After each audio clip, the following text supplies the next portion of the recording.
Can a game teach you completely opposite lessons at the same time? The Spurs just showed us how. Monday night in Chicago looked like three different teams wearing the same jersey until Victor Wembanyama decided which version would win.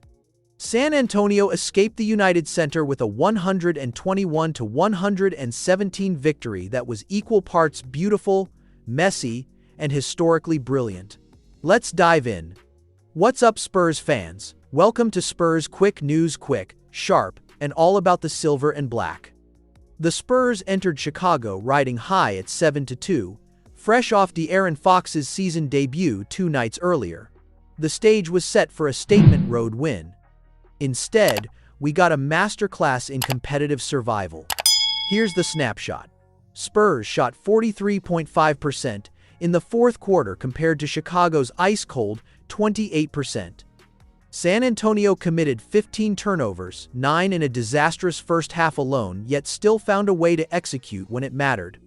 The Bulls built a 98-89 lead heading into the final period and pushed it to 104-91 before the Spurs' late 10-0 run flipped the script entirely. Wembanyama's efficiency tells the real story. 1-1 for 1-9 from the field, 6 for 9 from 3, and a perfect 1-0 for 1-0 from the stripe. He grabbed 12 boards, dished 5 assists, and swatted 5 shots. But the nuclear stat? 18 fourth-quarter points when his team needed every single one. What stands out to you more, Wemby's efficiency or his clutch gene in crunch time? Drop your thoughts below. Let's talk about what actually happened in that fourth quarter, because it wasn't some superhuman explosion, it was calculated dominance. Chicago's defensive game plan was clear: pack the paint, force contested threes, and make Wembanyama beat them from distance. Problem is, when a 7'4" unicorn is feeling it from deep, there's no plan B. Wemby calmly pulled up from 27 feet, like he was shooting free throws in an empty gym. The 2 back-to-back triples in the final minute? Pure ice water. The first came off a simple catch and shoot with Nikola Vucevic closing out. The second was even more disrespectful, a logo crossover that left Vucevic stumbling before Wemby rose up and buried it. Mitch Johnson deserves credit for trusting his star in those moments. There's a version of Spurs offense where everything stalls, the ball sticks, and desperation sets in.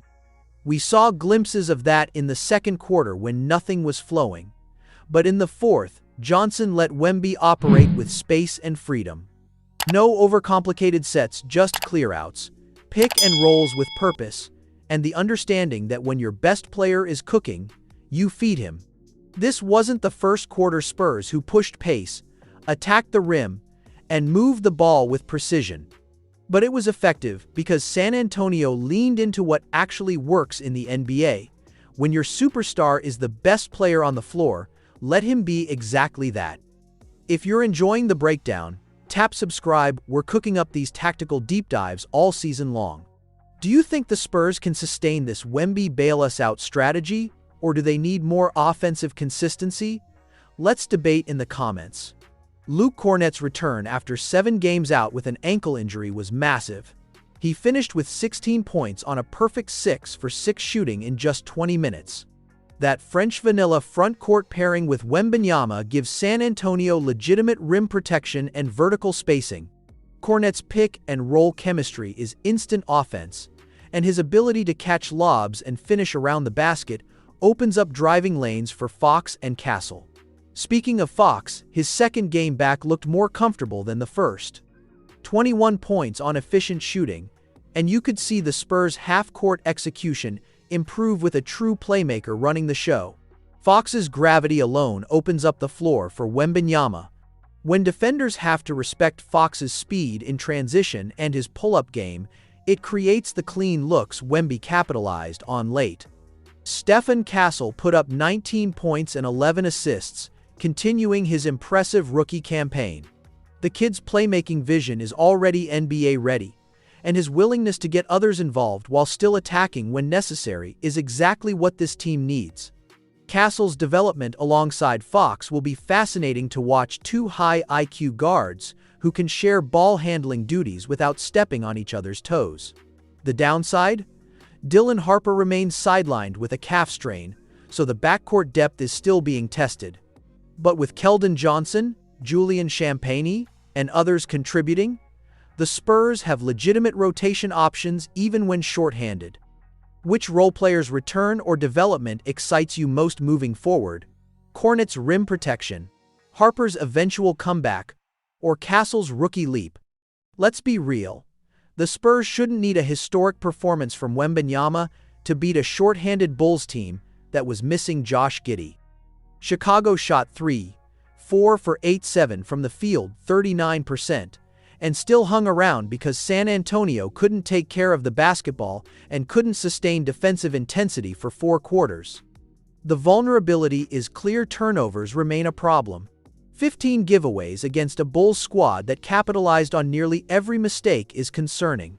If that happens against elite defenses like Boston or Denver, those are double-digit losses. The Spurs also allowed Kevin Huerter, 23 points, Ayo Dosunmu, 20, and Trey Jones, 20, to get comfortable from all 3 levels. That can't happen consistently. But here's the flip side. The Spurs are 8-2 with a 3-game win streak, sitting second in the Western Conference. They're learning to win ugly, which is a playoff-level skill. Fox is back. Kornet is back. Harper will return soon. This roster's ceiling is still climbing. The actionable takeaway? Watch how the Spurs handle their next stretch. Do they tighten up the turnovers and defensive rotations, or do they continue relying on Wemby heroics? Great teams win games like this. Championship teams don't need to. Subscribe and turn on the bell so you never miss our next breakdown. We're tracking every step of this Spurs evolution. What's your biggest concern with this team right now? Turnovers, defensive consistency, or something else? Sound off below. If this added value to your Spurs perspective, like and share with a fan who needs this. Subscribe so you never miss a beat in this new Spurs era. Stay silver and black. Peace.